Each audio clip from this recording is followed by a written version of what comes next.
All right, guys, so I have a treat for you. While we are still in the aftermath of the Kanye interview, holding that in the vault, revealing it to the world, and then the world sort of realizing that everything that we were told about Kanye 2 years ago, that him having a mental breakdown, that he was crazy, that he was angry, was a carefully constructed lie.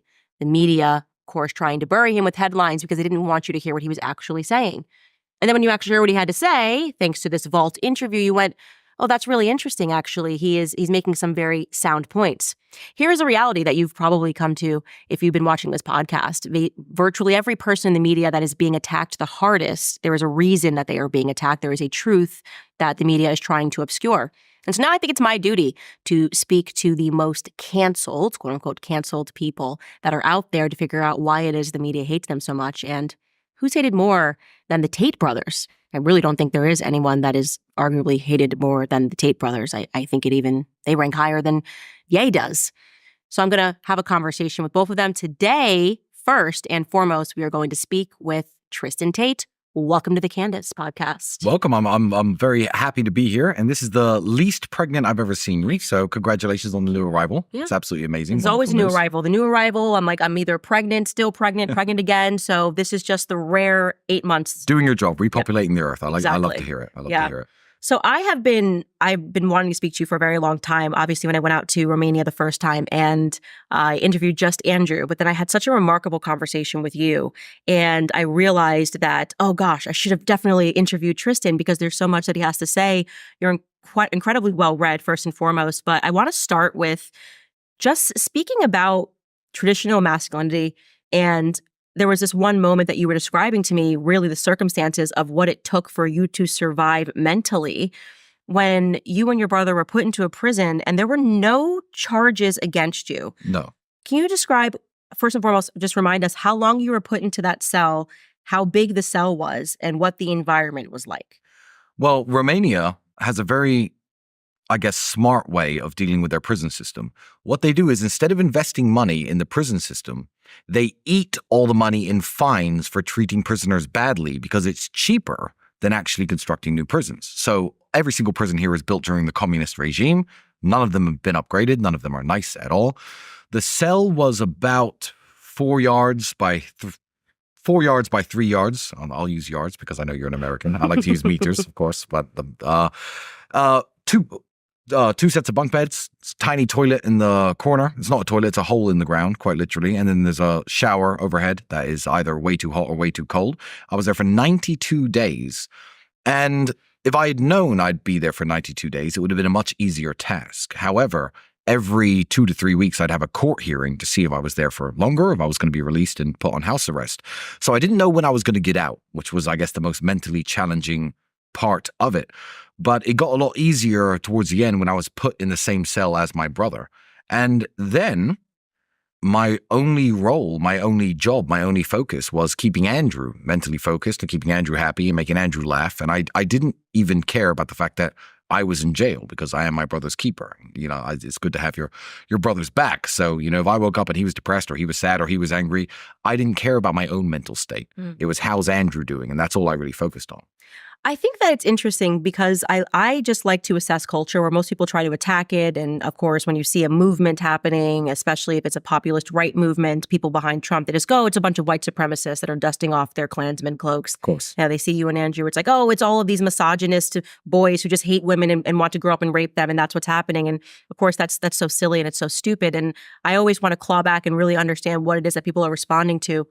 And what you're hitting upon, and I think it's kind of one of the most remarkable things about you and Andrew, is this brotherhood. That when you guys speak with each other, when you are together, it just feels like you're watching what it is, family. Yeah. And we have been so removed from that in society. The concept of loyalty, the concept of brotherhood, the concept of looking after your family member through everything, thick and thin, and you guys have definitely been through the thick, and you stand by each other, that when you tell that story of just like, I just suddenly wanted to make sure that Andrew was okay, and you're in this cell and you don't know when you're going to go out. I just think it's remarkable. I think it's people could never imagine what that challenge would be like to try to keep yourself sane while you are caught in this cell for how many hours? I mean, it's just, do they let you out in the play yard? Play yard? Play yard. This is Romania, Candace. This very average hotel is the best hotel we have. You think the prisons have play yards? Everyone asked me that. How was the church? How was the gym? Did you get yard time? I'm like, yard time? No. You are in that room and that is it. So I was escorted to and back from the courthouse in a armored police van, and that was it. You don't leave the room. You don't ever get a chance to breathe fresh air. Gosh. First time in my life I've ever been sunburned because, I'm mixed race and I just tan. But the horrible food and the 92 days in jail when I first got out, it was springtime. That was the first time in my life I'd ever been sunburned because I hadn't had the sun shine on my face or my skin for all that time. No, you are just in that room. There's no window. There is a window. I still remember the view. I could probably paint a picture from memory of the exact view. I'm facing a very ugly communist era apartment block. And there's a tiny corner of a park. I drive past it sometimes to make myself feel better. I literally drive past my jail just to make myself smile. All right, guys, it's summertime. That tends to be the time that a lot of people let go of their routines. But one routine that you should never let go of is your prayer routine, especially now with everything that's going on in the world, which is a perfect opportunity to remind you about the Hallow app, which is the #1 Christian prayer app in the world. I know that I will be continuing my daily habit of praying by using their app. And it is a great source, such a great resource for the entire family to connect more with God. So if you're looking for a place to start, Hallow is it. You can check out their new scripture series on the Gospel of John with biblical scholar Jeff Cavins and Jonathan Rumi, who portrays Jesus in The Chosen, or some new upcoming content with Jim Caviezel, who is the actor from Sound of Freedom, and of course, The Passion of the Christ, which is a family favorite. Just incredible, real, true story of Christ. Using the app is such a great way to spend a few minutes every day meditating on scripture and speaking to God about what he wants for your life. Prepare your mind and heart for the chaos of this world by building your foundation of daily prayer today on Hallow. If you want to download 3 months for free, just go to hallow.com/Candace. Again, that's hallow.com/Candace for 3 months free. So the first day that you guys got out, I vividly remember the picture in the news and like the unkempt hair and like you guys are smiling, and can you just tell me what that day was like? Just hearing the news. I guess, did you go to the courthouse first and then they let you go, or how did that about, and what did you think, and how was sleeping in your own bed? So this is the craziest thing. You have to understand that even the Romanian police officers and the Romanian prison guards knew that I was unjustly imprisoned. A lot of them, and I can't say their names because they get in trouble, but a lot of them, the high-level people in the prison would say to me, look, guys, I'm sorry you're here. This is just the way it is, And when I got the news that I was free, so you'd go to court and you'd wait for the phone call. Now Andrew was always hopeful of going home. Andrew, every single time that we were waiting for this phone call, which was 6 or 7 times over the period, Andrew'd be like, oh, maybe we'll go home. What we can do, we can go home. I was just like, nope. It's a matrix attack. They're going to keep us in jail forever. We're going to be here years. I just went to sleep. I ignored the news. So when the news came through, my lawyer told us we were going home. I literally banged on the prison door and I shouted in Romanian, I'm going home. The words are mergem acasă in Romanian. And everybody, the guards, the prisoners, everybody erupted in this massive cheer. Because everybody knew I shouldn't have been there in the first place. Everybody erupted in this massive applause, and it was it was a very, very good feeling. And sleeping in my own bed, it's one of those times. You're not a party animal like me. You've probably never been so drunk that you wake up and you don't know where you are. But I've been there, and it was one of those times where literally I woke up probably 5-10 times during the night, and I didn't know where I was. It took a while to kind of adjust. I still had my prison beard, and you feel the cockroaches, the insects, everything that used to wake you up, the mosquitoes, everything that used to wake you up in jail. You feel it in your dreams or in your subconscious, and you're like, I'd shoot awake every single time. But it was very strange. I didn't know where I was. It took me 3 or 4 days of sleeping in my own bed until I realized I was actually free to walk around my house and see my friends and talk to people. It was an experience like none other. You couldn't replicate it. No matter how much money you had, no matter who you hired, you couldn't possibly replicate that feeling. I have a theory, which came from my buddy Dave Smith, that, part of the reason that you and your brother are being so attacked is because you represent a real threat to what you guys term the Matrix. Yes. They managed to enslave the majority of human civilization via either banking. People have bank debts, that debts that are usually accrued because of education. They've enslaved their minds via the education system. And also they've enslaved them because if it ever came down to it, the majority of people wouldn't be able to fight for their freedom, quite literally fight for their freedom. And then you take a look at what you and your brother have built. And I had not even realized how successful Hustler University was. It's a full disruption to traditional education system that most kids can afford and don't need to go into six-figure debt for, because it's $49.99 for a course. And I actually hired someone not realizing they were a Hustler University graduate and they've been an incredible employee. Yes. And this is a person from the wrong side of the tracks who now has an opportunity and he's learning how to make money in this world. And he's not doing it because he has to first figure out how to pay all of these debts like I did with student loans. Yeah. And then you have these two brothers and they're embodying the family and they're speaking about traditional masculinity like, I'll beat you in a fight. Yeah. Like just that old school, like I will beat you up in a fight. And that's not really allowed today. You can't disrupt how they're enslaving people without them essentially owning you, and people thinking that it's something new, but it's really the same thing that's old. And you guys truly are free and sit outside of the bounds of their control. It's not just the ability to fight or the will to fight. I think what me and Andrew embody that a lot of people don't quite understand is, what would you fight for? A lot of people who maybe are trained, are smart, can shoot, can fight, they're not a threat because they don't have an ideology that they're willing to defend. And I think that when I say, I gave this example to your husband, who I love, by the way, quick shout out, pure bromance, I love that guy. I was talking to him earlier and I said, I'm worried right now. I'm worried, genuinely. Not about these new charges and these cases. This doesn't scare me, but I'm worried they're going to hit Andrew with a charge for inciting riots. And I'm worried about how I'm going to get myself put in jail with him. I might just have to incite some riots myself if they charge him with this. I'm worried about how I can get into jail to be there with him. So it's not just the ability to fight and the ability to be masculine and to be a masculine man. It's giving people something to fight for. Your family, your ideology, your church, your religion. That's what they try and strip from everybody. Because a willingness to fight is far more scary than an ability to fight. I say this to my friends. Some of my friends are not professional fighters like me and my brother are, but my friends would be willing. If I got jumped by 50 men, they'd be willing to fight, which is a lot scarier than a man who can fight but won't.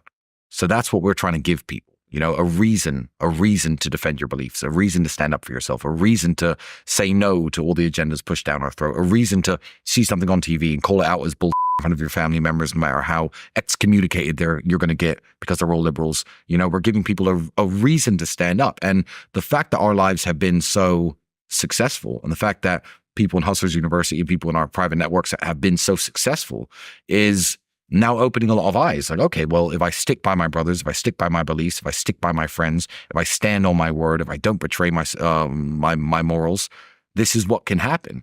If I was a degenerate bum sleeping outside on the streets ranting, people wouldn't listen to me. So the success is also very scary for them because I'm showing young men like the person who now works for you. He has zero student debt. He's a hustler. It's the only way I can describe him. He just literally... And he's fantastic at his job. He's fantastic at his job. He learned editing skills at Hustler University for, what is it, $50? $50 a month. So he probably spent $250 on his education. Right. And he's learning from the best in the world. Right. And they're not going to allow that. And I do think that part of what you guys embody is what most people see as fantasy on their screens. They have this visceral response, men and women too, when you watch the movie 300. I love that movie. It's amazing. But the reality is that the majority of people wouldn't have kicked somebody down the hole and said, no, we're fighting, and looked around and said, no, we're going to war. Yes. We're outnumbered, right? Yeah. And we're probably going to lose. But we would rather lose and have every one of our men in our tribe killed and murdered than to subjugate to the whims of this kingdom. And I don't think people really understand what it is they love about that movie, Yes. Because it hits at something in their spirit that they know is the way things should be. Yes. Right? And you're certainly, you've kicked a few people down a few holes very recently, saying no names, but we all know who I'm talking about.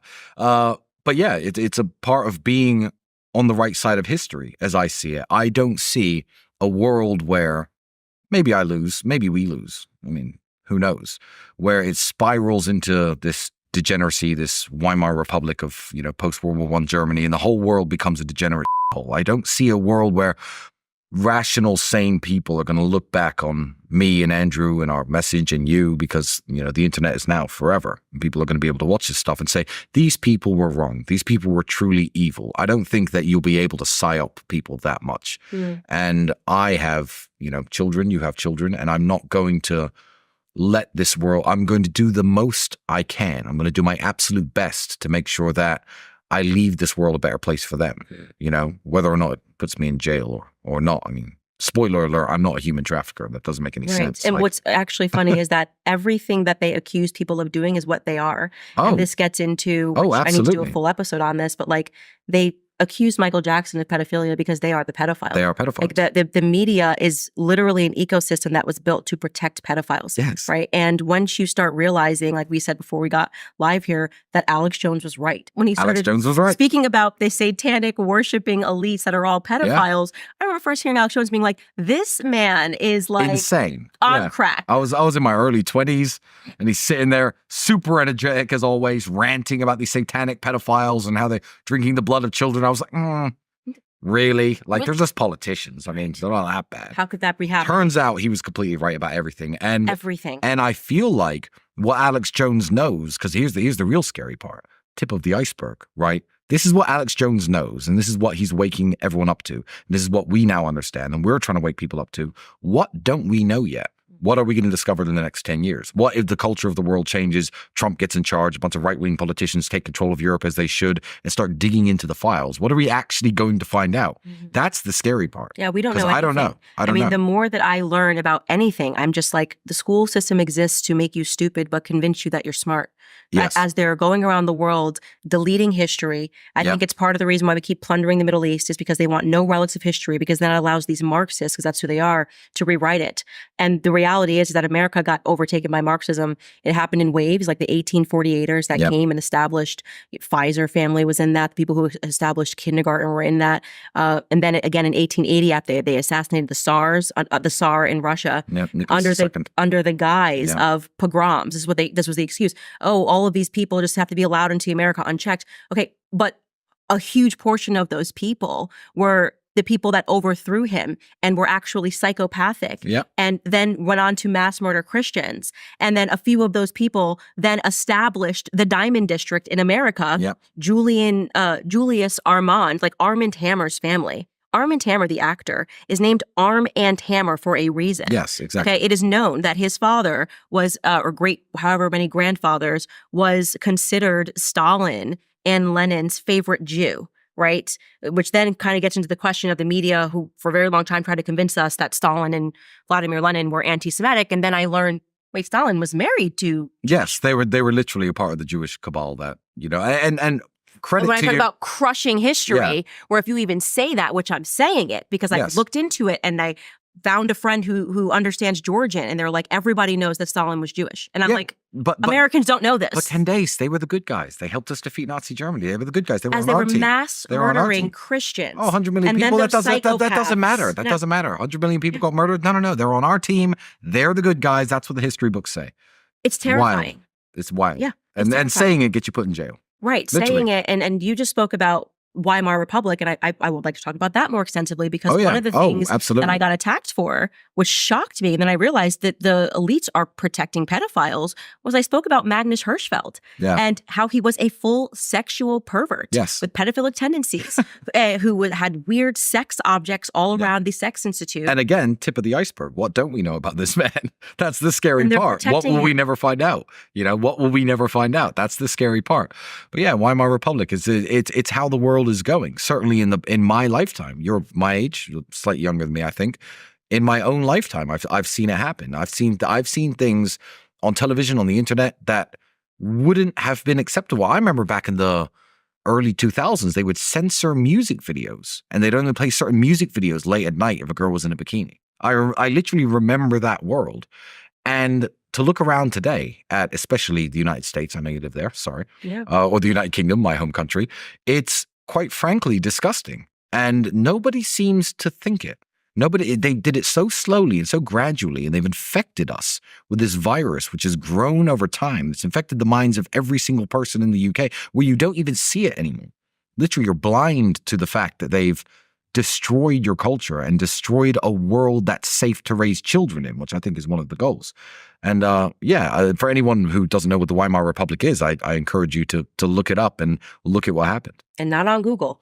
Oh, yeah. Not on Google. No way. You got to use BitChute. You got to use all these fringe websites that, but why aren't we allowed to talk about it? Why aren't we allowed to talk about the problems? That's the big question. Yes. And you realize that they have taught us World War II history like we're children. Yes. I mean, it's everything they've told us. Virtually everything they told us is either not true or a snippet of the truth or omitting something that would make us question more of their narrative. And they freaked out when I shared a BBC documentary, no less, because they had tried to wipe this from the universe about how Germans were ethnically cleansed. Following World War II. Yes. So there was no war going on. Nope. Immediately after, they allowed Stalin's to just go in. In and Poland, Czechoslovakia, they just wiped them off the face of the map. It's insane. And then to know that prior to World War II, there's a book written by a guy, last name Kaufman, I'm blanking on the first name, where he said it's Germany must perish. Yeah. They literally wanted to get rid of Anglo-Saxons. And so when you have that context and you're going, whoa, why was I never told about this book, which was published in America,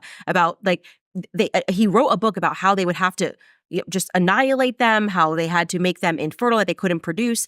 And then you hear at the end of that war what was done to German-speaking civilians, and that should send a chill down your spine that you don't know it.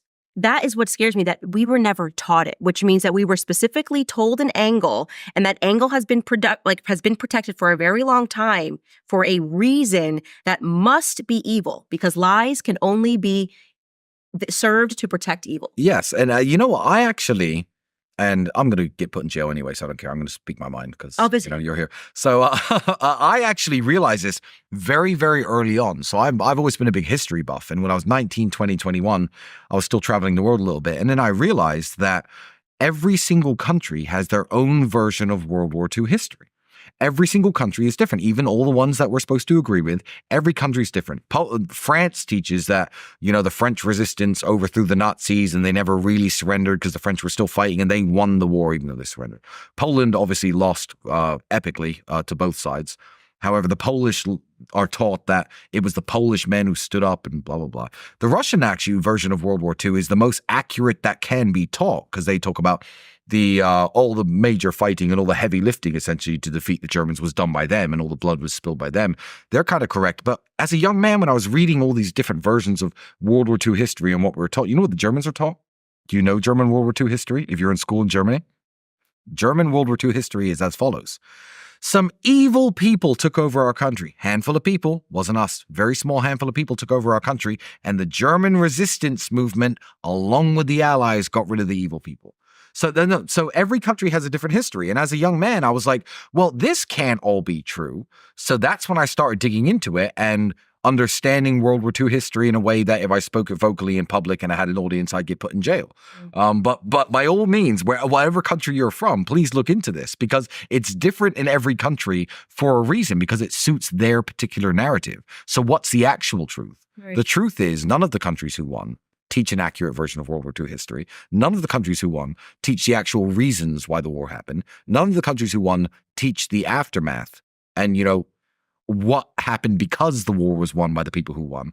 So it's a rabbit hole that you are digging up publicly. And I'll see you in jail. Well, because it just takes one seed of doubt. And so for me, having watched the documentary, my jaw on the floor, even learning, and I think this is really why the press attacked me, that so many of the people who executed those crimes were then protected by the state of Israel. Absolutely. That's already an existential crisis for the allied union between Israel and America. If Americans start waking up and going, wait a second, why would you guys be protecting people who, Solomon Morel, who executed these crimes against Germans, and you refused to extradite him when they actually wanted to prosecute him for his crimes? That doesn't really make sense. We were told, you especially should have a reaction to people that are committing a genocide against people for no reason. Surely. Then you go, okay, well, that's weird.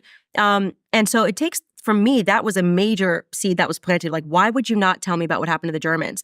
And then when my German friends were privately thanking me and saying that my videos were going viral in Germany, and that not only were their ancestors slaughtered, murdered, or ethnically cleansed and pushed out, but they then passed speech laws. So they can never talk about it. I know, ever. You think about how scary that is. Your child being lined up and shot. Yeah, they just put an 83-year-old woman in jail for questioning World War II history in Germany. I believe she's 83 or 93. She's been in jail for a long time. She said she'll never repeat the lies. She's in and out of jail, just like me.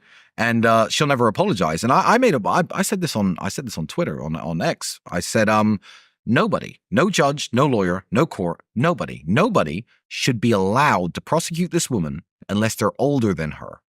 Because you're taking people who have, it's like your child literally arguing with you about what you saw and how you lived in 1994, way before they were born.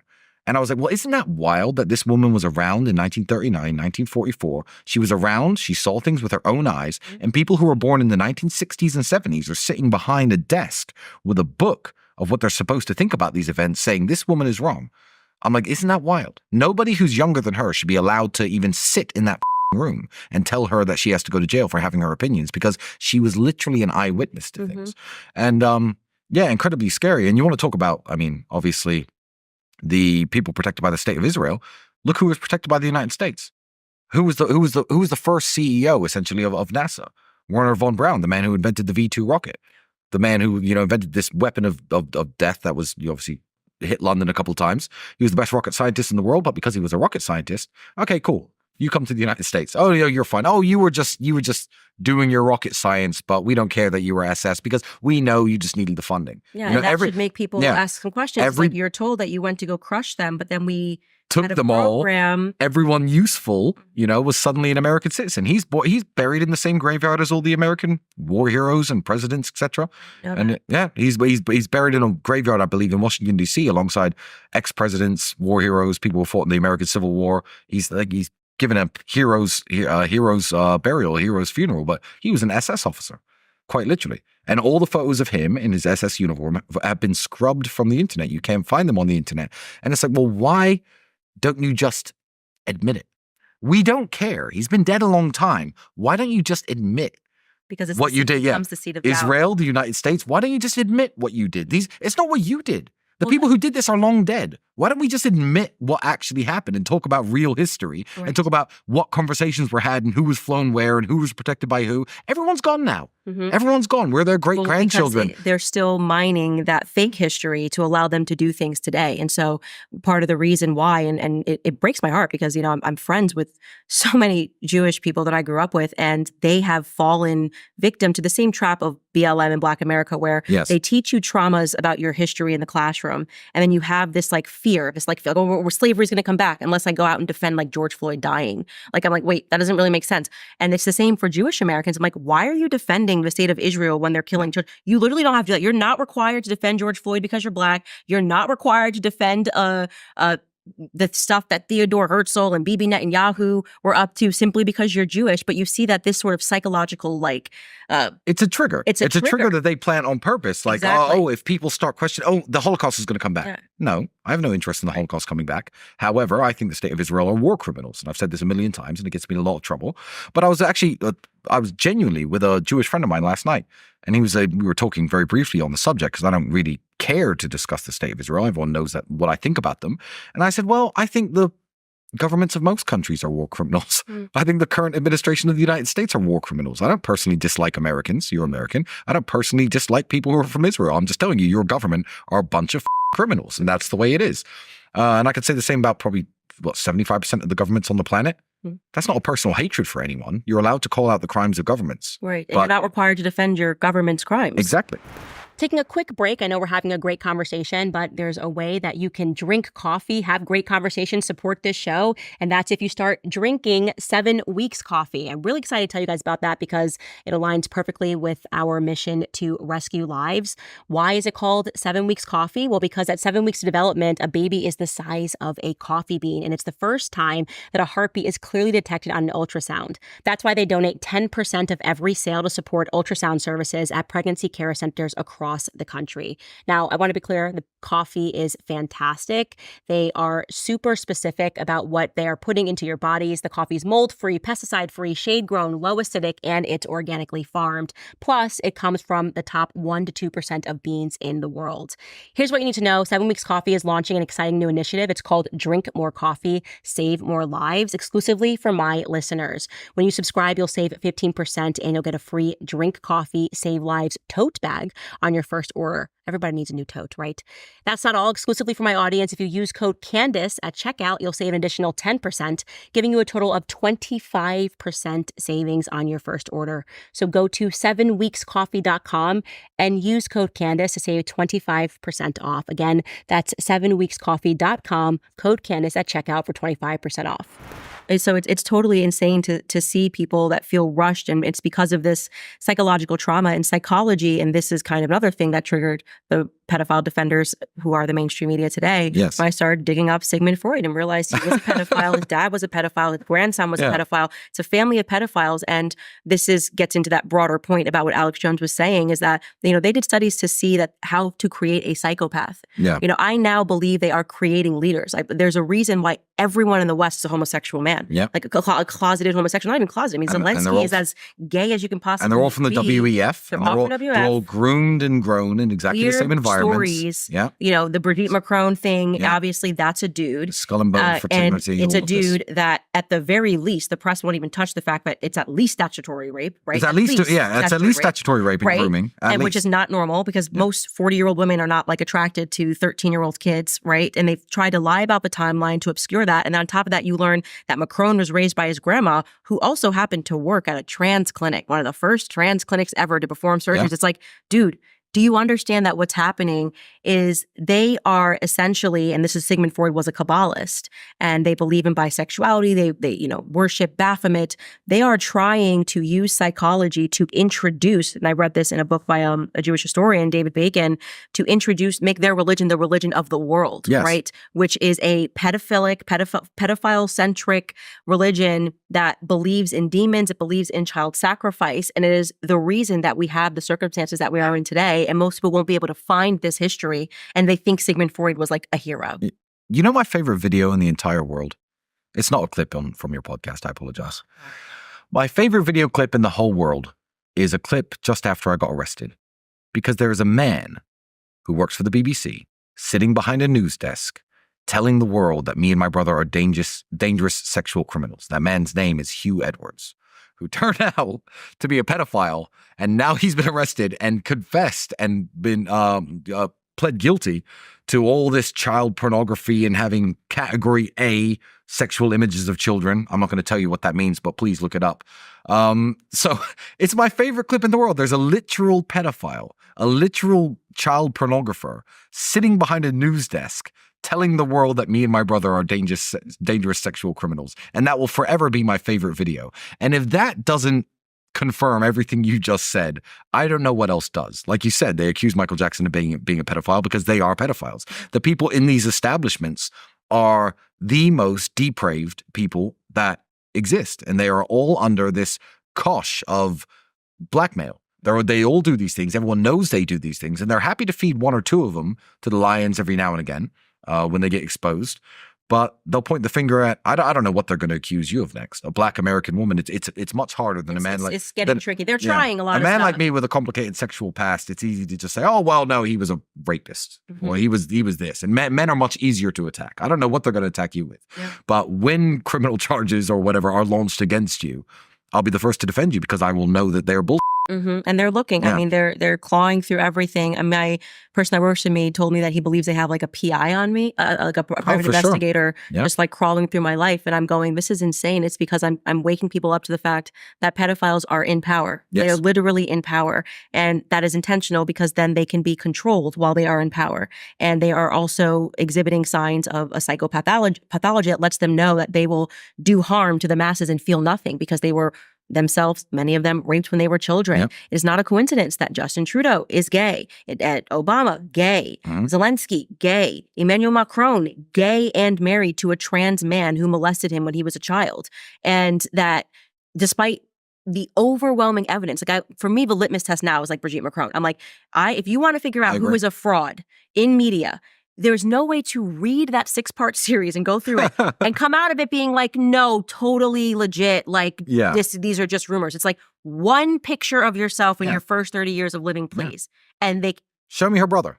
Where's your brother? Where is John he? Michel. I'll show you my brother. Yeah. Yeah. Where's your brother? Yeah. It's actually honestly that simple. And that's the crazy thing. It'd be so easy to dismiss this. It would be so easy to make it go away and then just sue you for everything you have. It would be the easiest thing in the world if it weren't true. Right.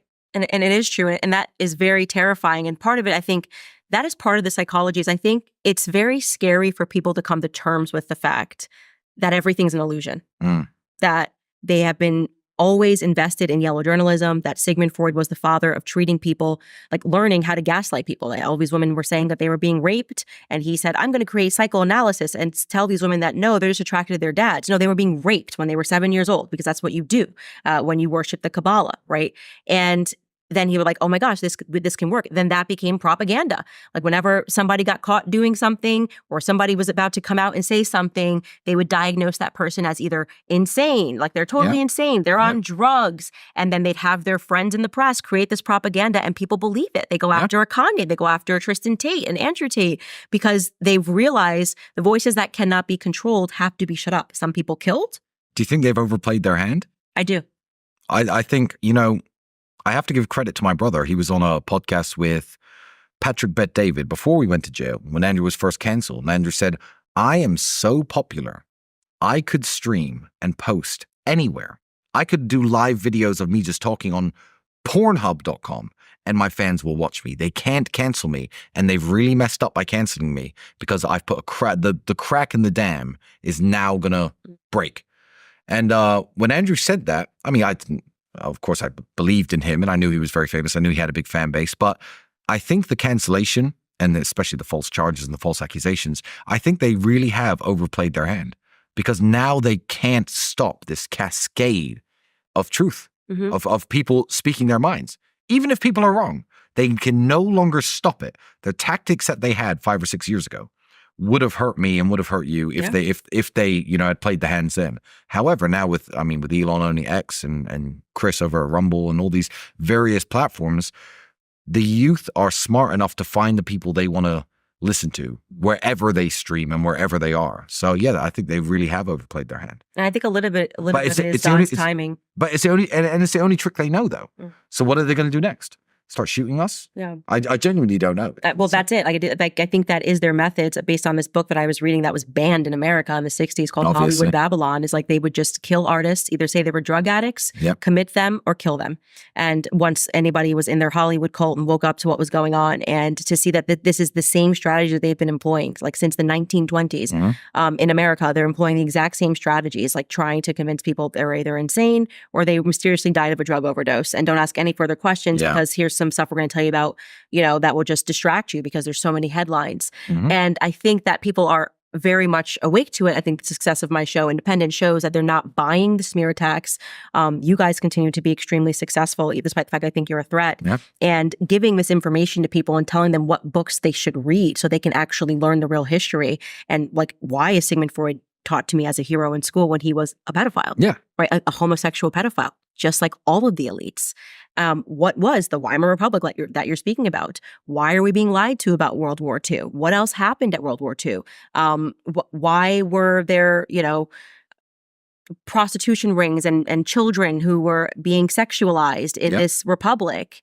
And I think that when people start looking and they realize, hey, this kind of looks a lot like what's happening right now in the West, they will realize that we're fighting true evil. But I think it's biblical. And I want to talk to you about your faith.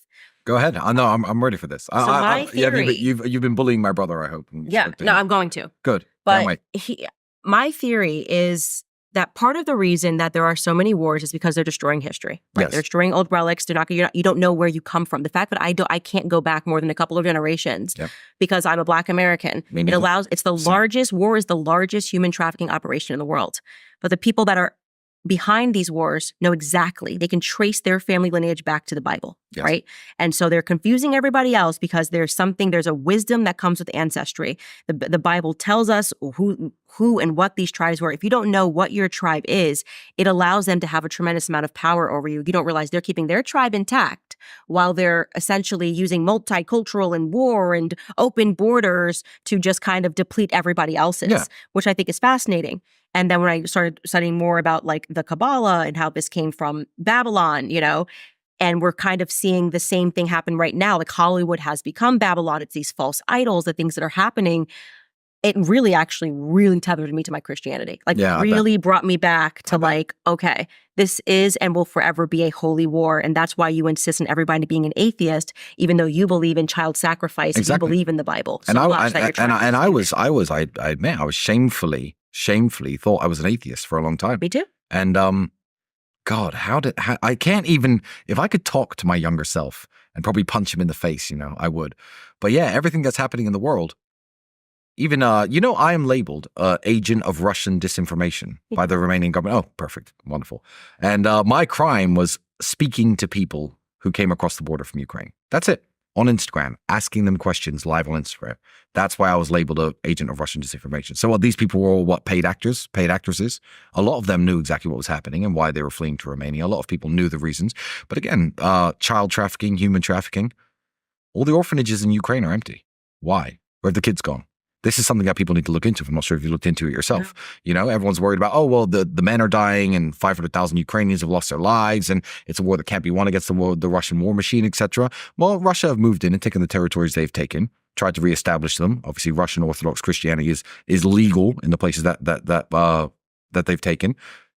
Look into, and I'm not going to speak too much on the topic because I'm on the border of Ukraine, and it's a sensitive subject in this part of the world. But look into the orphanages of Ukraine.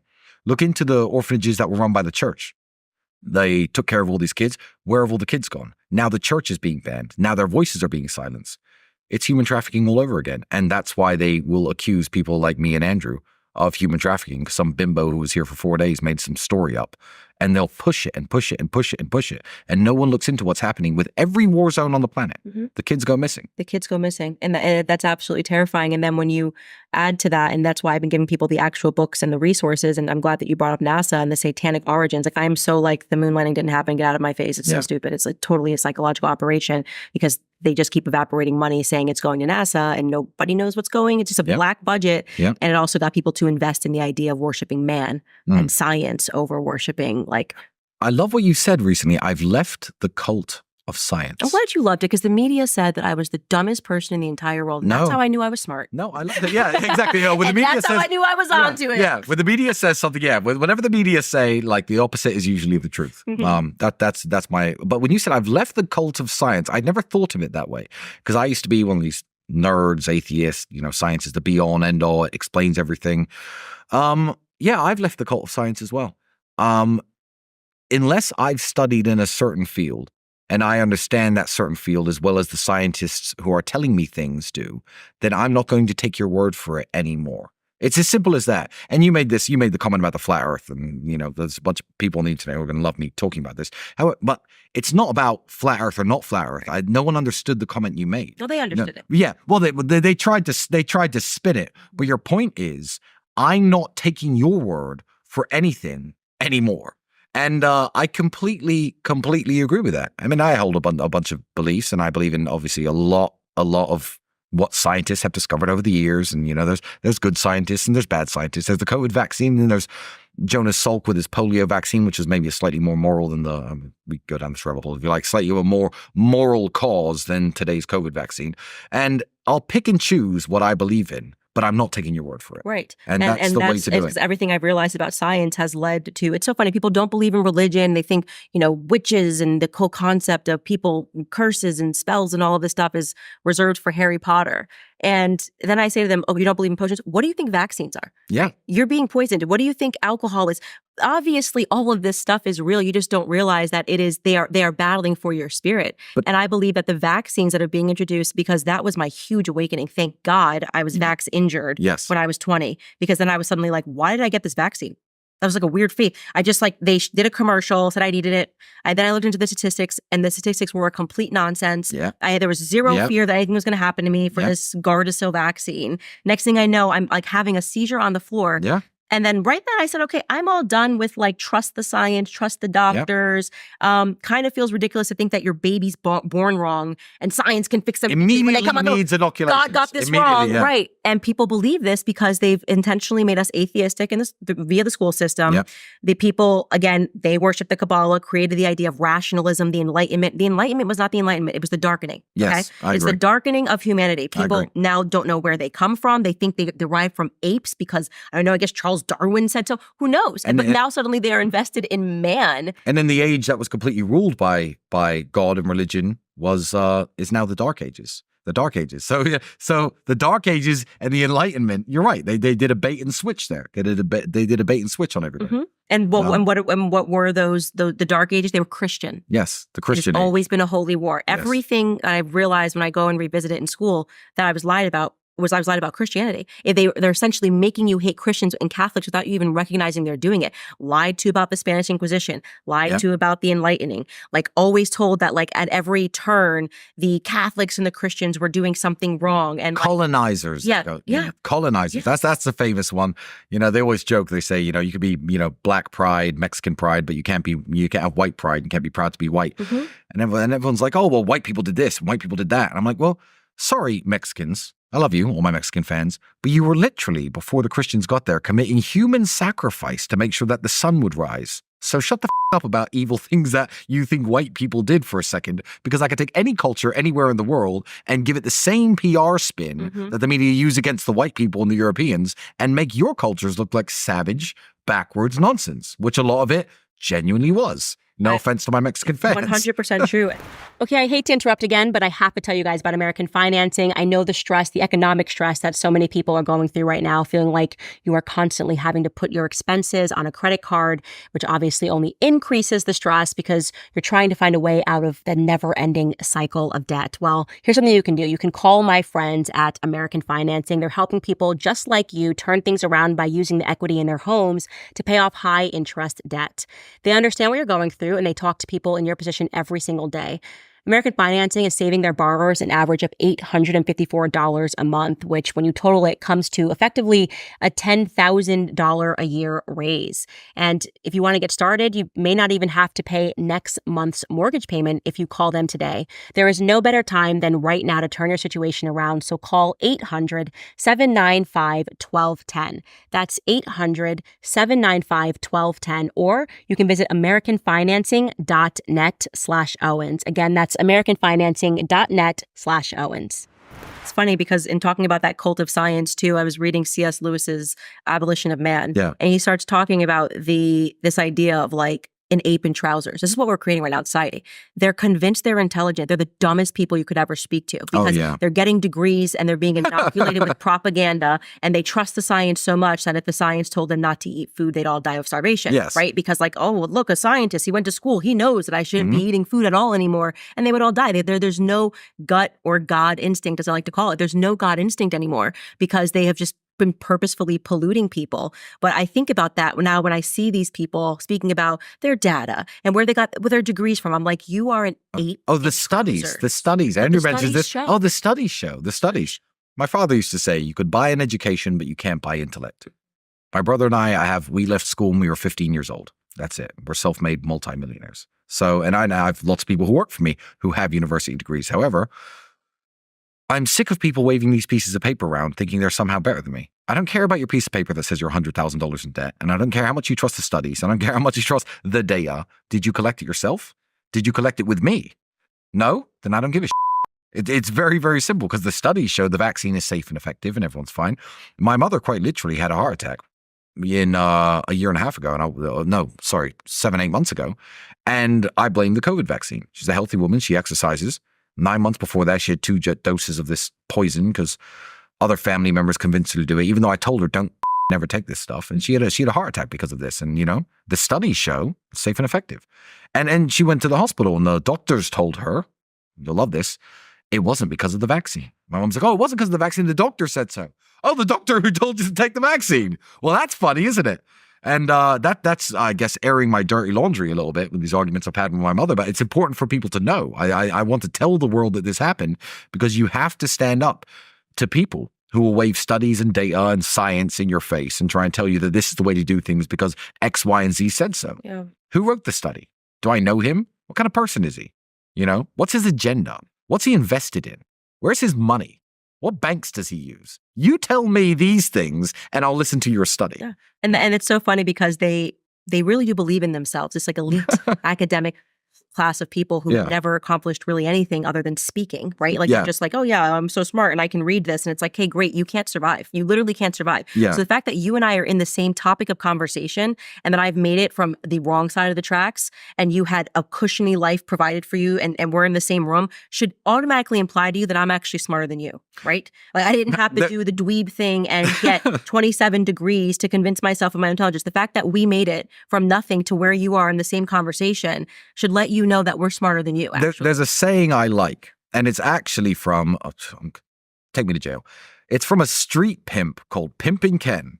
And he once said, if you knew better, you'd do better.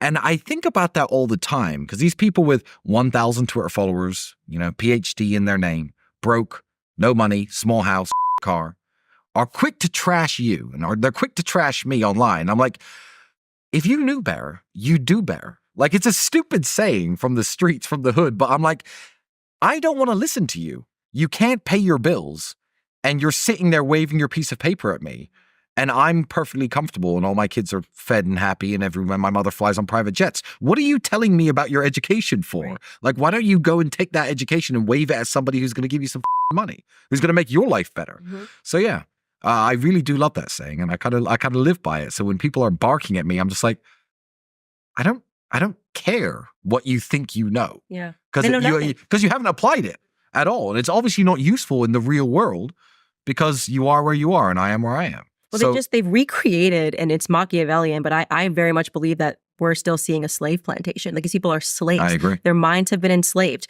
Imagine being able to train a bunch of slaves to enslave themselves and to pay you $100,000 for the pleasure of enslaving them. Yeah. That's where we're at now. And then that's where we're at now. Then they'll point at you and tell you you're a slave who never left the plantation because you are sensible and you say things that are smart. They're literally all programmed to take its crabs in a bucket.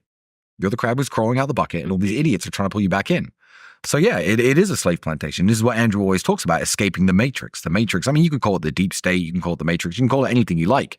There's all different, there's many different terminologies for this, but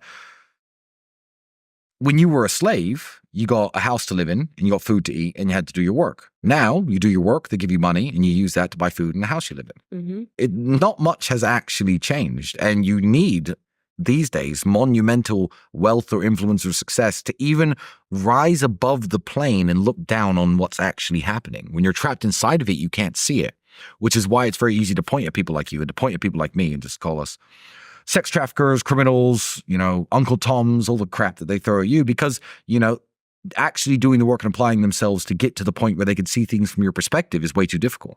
They'd love it if they could. Mm-hmm. And so much of it it's about having the confidence to keep going. And they do try to break people because they're all about psychology. It's like, how do we break somebody psychologically into just getting into line?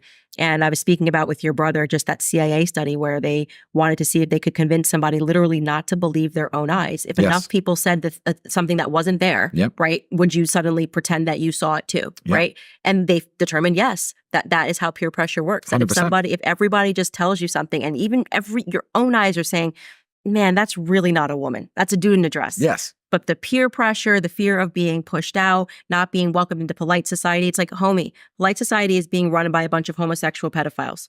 I don't want to be part of that society. Yeah, exactly. I'm good. I'd rather be in jail. Friends, yeah. Yeah, cut me off, put me in jail. Yeah. It's fine.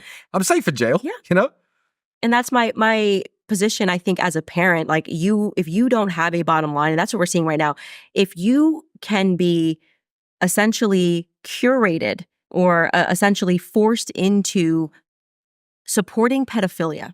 That's where we're at right now. It's like, I'm like, okay, I supported this, blah, blah, blah. Okay, I got the vaccine, blah, blah, blah.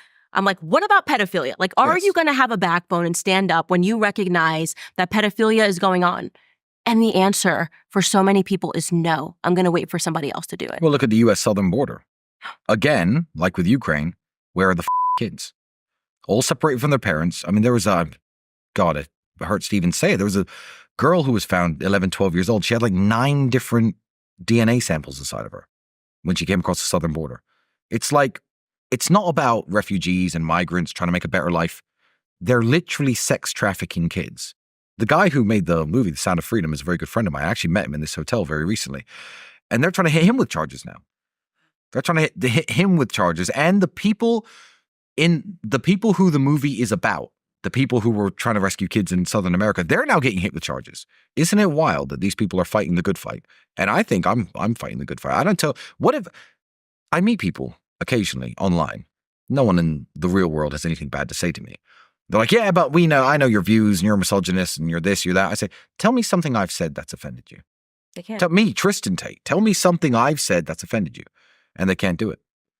But I'm just trying to open people's eyes and live a good, righteous life, good Christian life. Yeah, it's very difficult. But I do think that, like we've said, that something has shifted now. And I think people are starting to pay attention and they're realizing is we're inching ever closer. Like we're very close to losing the Western world. There's no question about that. Oh, yeah. And it's important that everybody does the research. And like I said, that book, Chaos, really woke me up to what was happening, because even the theory that I thought was the craziest that Alex Jones had, that they're creating school shooters, then became obviously plausible once I read this about the programs which they created. They're literally creating serial killers. They've done it in the past. Like this is just a fact. That's why I said to everyone, it's required to read it. You must read it to understand that they have pulled off hoaxes, that they are intentionally trying to train people to be serial killers, that they experimented with LSD to try to figure out if they could implant false memories into somebody's mind. Yep. They've done all of these things. And then you realize Alex Jones is telling you the truth. You realize that Kanye is an effing hero for surviving Hollywood. I'd love to talk to him one day. Absolutely. I'll make it happen. But for surviving Hollywood, they tried to MK Ultra him. They literally in this book describe how they successfully, the CIA doctors were able to successfully give people mental disorders, right?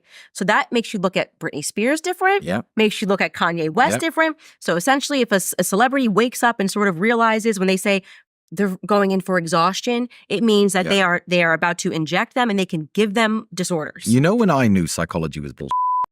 I don't remember where I read this. There was a study done where they take 2 or 3 random people and put them into a room, a waiting room, say a doctor's waiting room, with 15 trained actors. And every 2.5 minutes, a beep would go off. Beep. And every actor would stand up for a second and sit down. And that'd be it. Every 2.5 minutes, beep. The actors would stand up and sit down. And the people who were placed in the room would look around and not really know what's going on. And eventually, after 3, 4, 5 beeps, they'd start doing it. They'd copy everyone else. They'd beep, they'd stand up, and they'd sit down. And a very few people in this study, very few people will just sit down the whole time and think, what the f are these people doing? And I knew psychology was bullshit when I read this study and saw that the people who didn't stand up and sit down were labeled psychopaths.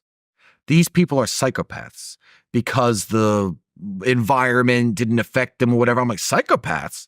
I'm not standing up for a beep ever. You can call me a psychopath all you like. Mm-hmm. And I think it's very scary, psychologists, the way they can label you something dangerous and suddenly say, you need to take this drug, you need to take this medication. Then for COVID, they said people that are not prone to trusting the vaccine are psychopaths. Psychopaths. There we go. I'm a psychopath. I don't want to tell you guys, I'm a total psychopath. I'll own it. But also, I love this. I love that everyone's different. You're different from me. George is different from Andrew. I love that everyone's different. And there is a sliding scale, certainly, of personality types, emotionality. Some people cry at movies. I don't cry at movies. But when you take us and put us on that scale of emotionality, let's say the person who cries at movies and me who doesn't, right? Where along this scale do you say, okay, psychopath, okay, manic depressive, drugs, Can't we just accept that everyone's different? No. And no, we can't. We can't. No. And some people are emotionally cold and some people wear their heart on their sleeve, as we say in the United Kingdom. Can't we just accept that without making this sliding scale and saying, well, once you pass this certain point, that this guy with this PhD says you need to be medicated for being a psychopath. And once you pass this certain point, you have to be medicated for being a manic depressive. And I'm not saying that psychological disorders aren't real, and I'm not saying they don't exist. What I'm saying is I will never sit in a room with any of these motherfuckers and give them the opportunity to put me on that scale and tell me that I need to take X drug or Y drug because of Y. My life's fine. If you knew better, you'd do better, Mr. Psychologist. You're broke. I'm not interested in listening to you and having you put me on your scale and tell me I need to take this drug because I'm a psychopath or I'm a manic depressive or whatever you want to label me. Can't we just accept that people are different? It's fine. I think you that probably cry at movies more than I do. I don't know if you do or actually, not. that's the only time I cry. It's so Yeah? weird. Well, there we go. Literally only. You know, movies. Candace, I think you might be a manic depressive. Yeah, I'm like, I don't know. I hold it all. Have in you and I tried see a movie, Prozac? I'm like, But this is the reality: is that they're trying to essentially get everybody on drugs for this reason because they're creating the disorders. They're not solving them. I know. And so they're constantly diagnosing your kid's hyper. Oh yeah, well, how weird if he wasn't hyper. He's 4 years old. He should be wanting to jump off of walls. Well, he won't pay attention in math class. What little boy wants to sit down and open a book and as opposed to going outside and screaming and running around with a sword? Exactly. And so they present everything as disorder so that they can give you the drugs that will eventually give you the disorder that you think that you're avoiding. Like they're drugging children now for being excited, drugging women for being sad, drugging people for experiencing human emotion, by the way. Yes. Do you have an emotion? You need a pill. Yeah. You said you were anxious? Yeah, I'm anxious. I have tests tomorrow. Well, there's a pill for that. That will help. It's like, no, I don't need a pill. Like I gotta learn how to deal with this human emotion. I need them to I'm so stop trying to happy. put me in jail. That's what I need. I don't need anxiety medication. I need them to stop trying to lock me up. Right, exactly. It's the external factor matters. I don't need to there's something wrong with me. Actually, there was something wrong with me if I didn't feel that way. About them constantly trying to lock me up. You know, I refuse. People know this about me. I refuse to take any pills for anything. Yeah, I'm the same way. I can't sleep. No sleeping pills. Yeah. I've had a bunch of surgeries and reconstructive surgeries on my arm. My shoulder hurts. No pain pills. I like to know how much it hurts, so I know how injured it is. You know. No, I don't take pills for anything ever. Supplements are different. Vitamin C. Yeah, I take melatonin if I can't sleep. But however, I don't take pills because I just don't like it. I don't like the idea of needing to convince my mind that reality isn't real. If my hand hurts, that's reality, right? A painkiller is fake. I think my hand doesn't hurt, but it should, and it does. Yeah, and nowadays everyone's looking for the quick fix. Everyone's looking for the quick fix. So it's very easy, especially when your life's a mess, when your life isn't in order, to lean on the mental health crutch. And I'm not saying mental health problems don't exist, because they very much do, but it's very easy to be special. It's very easy to be told that, well, you've got depression, or you're a manic depressive. It's fine. Okay, fine. Well, my life, everything's falling apart around me. It's fine. Oh, but I'm a manic depressive. That makes me unique. That makes me special. I see people type the worst on the internet. And what I hate is the term survivor for things that can't kill you. I don't like that term being used for things that shark attack survivor, I'll give you. Mental health survivor? What the does that even mean? You've been sad before? Well, me too. Like I can't stand it. And it's a very easy way to get the quick fix, to make you feel special, to make you feel like nothing is your fault, to absolve yourself of all responsibilities. Instead of absolving yourself through your sins through our Lord Jesus Christ, you can, absolve yourself of your sins and your failures through mental health. Yeah, I think that's part of the reason that the clip of me telling a college kid, life's tough, get a helmet. I mean, that's what the whole society needs. I'm sad. Okay, life's tough, get a helmet. And that's kind of the way that I was raised, is that I wasn't raised within snowflake culture. You know, when you have to survive, you're not treated like you're a special snowflake with, bumpers and, oh my gosh, you don't want to run into anything. And people should be conditioned that way because it wakes you up to the reality of the world. That's all I teach people. That, to be alive is to suffer. You're going to have moments of elation. You're going to have moments of suffering. And unfortunately, so many people are turning to therapy and psychologists, which trap them in this cycle of constantly thinking about the thing that makes them sad. It's like, no, that's not healthy. Move on in your life. Literally, you don't need to sit down in a chair and constantly go over this thing. Oh, he cheated on me. It's like, move on. You just gotta move on from that bad thing that happened. Like, that pain is a part of your growth. It's a part of your experience, and you got to keep moving on. All right, guys, I have to tell you about Native Path, because finding an honest doctor who isn't following in the footsteps of Big Pharma feels impossible. I've been telling you guys this forever. I am so done with Big Pharma. And that's the reason why millions of men and women have turned to Native Path's vast selection of high-quality nutrition products. Native Path was created by a Texas doctor of physical therapy who discovered how poor nutrition was linked to many of the health issues his patients were dealing with on a daily basis. Their original collagen peptides included a unique protein that naturally declines with age and is proven to significantly increase bone strength and soothe joint pain. It minimizes wrinkles and cellulite, enhances hair follicle thickness, and even reverses nail damage, with users reporting results in as little as 2 weeks. As a partner of the show, Native Path is offering my listeners up to 45% off his bone, joint, and ligament restoring formula at nativepath.sale/Candace. The discount will be auto-applied. Native Path has thousands of 5-star reviews and over 4 million jars sold. Every order comes with 365-day money-back guarantee, so there is no risk to try it out. So try it today. Listeners can visit nativepath.sale/Candace to get up to 45% off while supplies last. Again, that's nativepath.sale/Candace. I want to ask you, Tristan, because I know that you're an avid reader. Yes. What are some books that you recommend? Because I've been kind of introducing a lot of books to my audience, and I feel like you would have a lot. Yeah, that's very interesting. It depends if you're talking fiction or nonfiction. So reading as a way of escapism. Like I like stories. I like fictional novels because you learn a lot from them. I would say that ignore all the movies; they're all gay. But everyone knows the story of the Three Musketeers. You know that's a 50-hour read if you read that book. No, it's a extremely long and incredible book. And what you learn from that, although that these people were fictional characters, is the real love that men can platonically have for other men. The love that you have for your friends in the way that they'll die for each other. I mean, I've seen, don't even get me started, but I've seen Netflix adaptations on conspiracy theories that Abe Lincoln was gay. Why? Because he wrote in his letters, I love you with all my heart to a friend of his. But when you read this book, written in the 1850s in France, with its original language about these 4 men who really love each other and they talk to each other in this way, you learn how male friendship can be strong and beautiful without society trying to tell you it's gay, because back then there was no gay agenda trying to make everything gay. Right. The new Three Musketeers movie, I watched it in French, and they make one of the characters gay. I turned off. Everything has to be gay now. No, but even just there's a 20-second clip at the bar where he says he's bisexual, which adds nothing to the story, and I turned the movie off halfway through. It infuriated me because the book is so good. So yeah, I like classical novels. I like The Three Musketeers, The Count of Monte Cristo. Those are both Alexander Dumas. The original Dracula novel. It's so funny. I was just reading about that novel, and I have it on my list to buy. Yeah, but I have a copy that was the one when it was launched in America. They sent 13 copies of it over in 1899, and they were on display in bookstores for people to flip through to see if the novel was going to be a success. I have one of those 1899 copies. Wow. Yeah. Wow. So it's fascinating. amazing. And it's got love letters in it to people who are probably long since dead, who have dedicated and gifted the book to people in pencil. Wow. Yeah, very cool. So I'm a book collector as well. I like first editions. And history is really important. Yeah. Yeah, because they changed so many books and editions, and like to be able to actually hold the original. Get the original novels. Yeah. Yeah. The History of Magic. I'm gonna kick myself because I've forgotten the author, but The History of Magic was recommended by a good friend of mine. Very small Twitter account, a man who calls himself the Gentleman Mystic, but he's a very interesting guy. He recommended that book. I finished that a few weeks ago. Can't remember the author. Not a guy who's written anything else I've read. But yeah, fictional novels are great.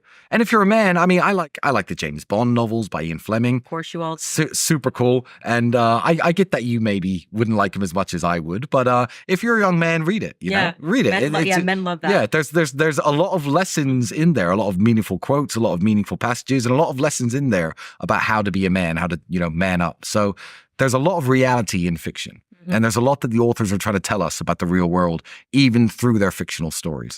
So those would be my recommendations. Anything by Ian Fleming, anything by Alexander Dumas, you can't go wrong.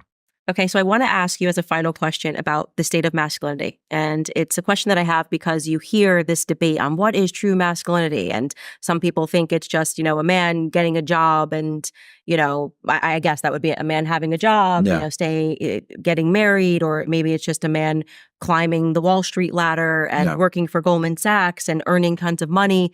And it's interesting because to see you guys get attacked for something that I think is really important, which is traditional masculinity, like can you fight, can you defend your family, is something that I think it should supersede, honestly, everything. Because at the end of the day, it's going to come down to survival. And whether or not you can, wear a suit and do some trading on Wall Street is not going to save your family when war comes, because war is always inevitable. It's never ending. And so I want you just taking a look at the political sphere of men that have garnered followings. Yes. What's your opinion of them?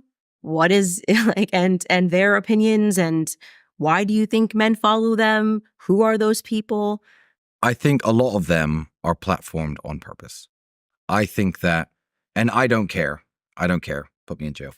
I think that Mr. Beast is platformed on purpose for his friend to be transgender, on purpose for kids to ask questions about things they shouldn't even know about, on purpose to their parents who on purpose are brainwashed by the universities to tell them that Chris is a transgender and it's great, on purpose. I think this is all on purpose. Yeah, he's the biggest YouTuber of all time by way too much. Yeah, your game shows are interesting enough, but who really gives a Mhm. So, yeah, it's all on purpose. So this is why people flock to them, because they're platformed. I'm not going to say that any of these people have the X factor, have anything special. Andrew, people flocked to him because of what he said, because we're awakening traditional masculine essence, I guess, in young men. And what I would say masculinity is, to get back to your question, is very simple. I think it's the mastery of your own emotions and the necessity and the desire to do what's needed to be done, even if it goes against your instincts. So that's all that masculinity is. Again, this I'm cutting back to what I said 45 minutes ago. The willingness to fight is more important than the ability to fight. You would rather have an untrained man who can't fight be happy to go downstairs and face the burglars with his wife upstairs than a jujitsu expert who shit his pants. You know, it's the ability to override reason and say, I need to do this because I need to do this. There was a time when I was in prison and my lawyers had spoken to Andrew on the phone. I famously didn't make a single phone call throughout my entire... a single phone call? Not a single phone call. Nope. Wow, you really are built different. I am built different. And there was a conversation with my lawyers about, well, this isn't really about Tristan. He's in jail for being your brother. It's not really about him that much. They know this is bullshit. So what we're going to do is we're going to push for a release of Tristan, and we think we'll be able to get that done, and then we'll push for your release later. And when I heard that, I was furious. So natural human emotion and reasoning for myself, self-preservation, is I want to get out of jail, naturally. And I did want to get out of jail. But I said to the officer in charge, I'm not going to say his name, but it's a guy who I spoke to while I was in jail. He was the officer. I said, look, I like you, and you're my favorite police officer that's here. So if they try to take me out of here without Andrew, you're the one I'm going to punch. I'm going to punch you and get assaulting a police officer and get thrown back in here. I'm not going to hit you that hard, but I'm warning you in advance because I like you. You're the one I'm going to strike. So good luck taking me out of jail. I'm happy to override my natural instincts for survival, self-preservation, to do the things that I think need to be done for the people I care about and for the people I love. And I think that's what masculinity is. Not everyone needs to be a 6'4", 240-pound, muscular-bound kickboxer who's handsome and charming and rich and dresses well. And but no, that's not what masculinity is. It's not, it's belittled by people like Piers Morgan saying, oh, Andrew, you just stick a cigar in your mouth and pump up your muscles and think that's what... No. Masculinity is much, much more than just that. That speaks to the fact that I can do the things I need to do to be a masculine man. However, I would much rather be willing than capable. If I could switch willingness, if I had to choose willingness or capability, I choose willingness every single time. It's amazing. I think I genuinely think that the relationship between your brother is beautiful, and it's something that needs to be spoken about. And I'm just grateful that people are trusting me to introduce them to people that, the media have essentially tried to take out. Yeah. I've always been clear about the fact that obviously, especially now as a Christian, and I know that I've spoken to you guys, but I don't support pornography. That was the thing. It's like, well, you're speaking to, they had history and they had webcams. Yeah. I'm like, yeah, I'm aware of their history. Of course. And what people first and foremost don't understand is it's very easy for people who had very easy lives to say what they would or could not get involved in at any times. And I'm like, that's very easy. But also the people that you think are evil, like this person, I will tell you, when everything was going down with me, you and Andrew, from the second it was happening, we're like, we have your back 100%. We always will.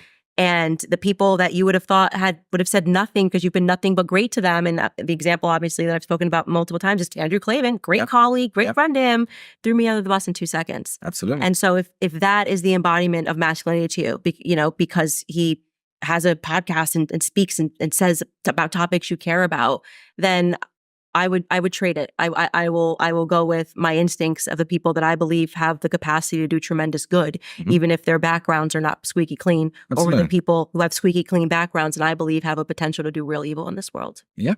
Thank you very much. I appreciate it. So grateful to have you. And you guys, you obviously know where to follow the podcast, but you should really go listen and follow more. And if you have questions, I can't wait to read your comments, but we're going to keep having conversations on the show with every person that we're not allowed to speak to so that you can make up your mind, because you don't need the media to make up your mind for you.